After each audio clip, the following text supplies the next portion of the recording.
প্রায় ৫.৫ বছর পর অনুষ্ঠিত হতে যাচ্ছে কক্সবাজারের চকরিয়া উপজেলা বিএনপির সম্মেলন। বেলা ৩টায় চকরিয়া সরকারি কলেজ মাঠে এই আয়োজন করা হয়েছে। তরুণ ব্যানার, ফেস্টুন, পোস্টারে ছেয়ে গেছে পুরো এলাকা। সম্মেলন ঘিরে উচ্ছ্বসিত নেতাকর্মীরা অন্তত ৫০,০০০ লোকের সমাগম ঘটবে বলে আশা নেতাদের।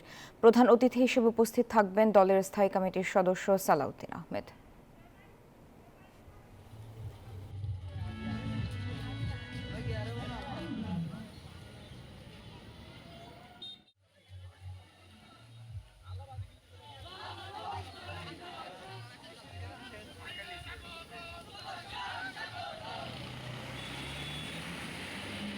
কক্সবাজার থেকে আরো জানাতে যুক্ত হচ্ছেন সহকর্মী নয়ন বড়ুয়া।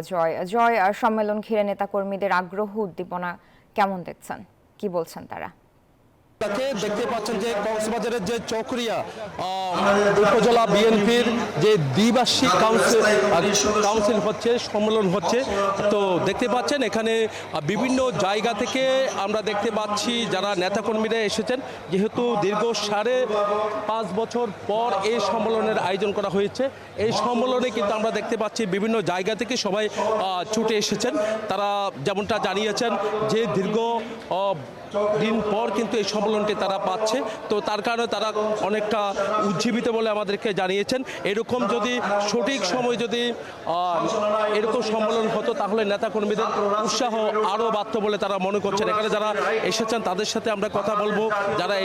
তাদের সাথে আমরা দেখতে পাচ্ছি চকরিয়া উপজেলা বলতে যে 18টি ইউনিয়ন মিলে কিন্তু চকরিয়া উপজেলা, এই 18টি ইউনিয়নকে নিয়েই এই সম্মেলনটি হচ্ছে।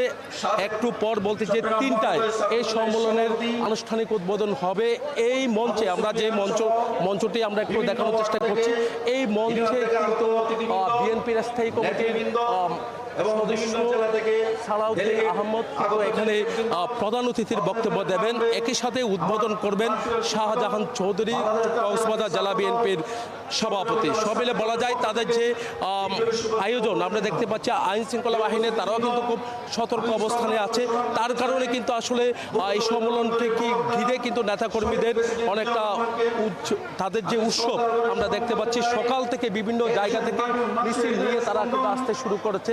তারা বলছেন এই সম্মেলনের মধ্য দিয়ে কিন্তু নেতাকর্মীদের মূল্যায়ন শুরু হয়েছে বলে তারা মনে করছেন। তারা আশা করছেন যারা নেতৃত্ব দেবেন, যারা নেতৃত্বে দায়িত্বে আসবে, তাদের যারা তৃণমূলের পর্যায়ে যারা আছেন, যারা ত্যাগী নেতাকর্মীরা ছিল, তাদের কিন্তু মূল্যায়ন হচ্ছে বলে তারা মনে করছেন।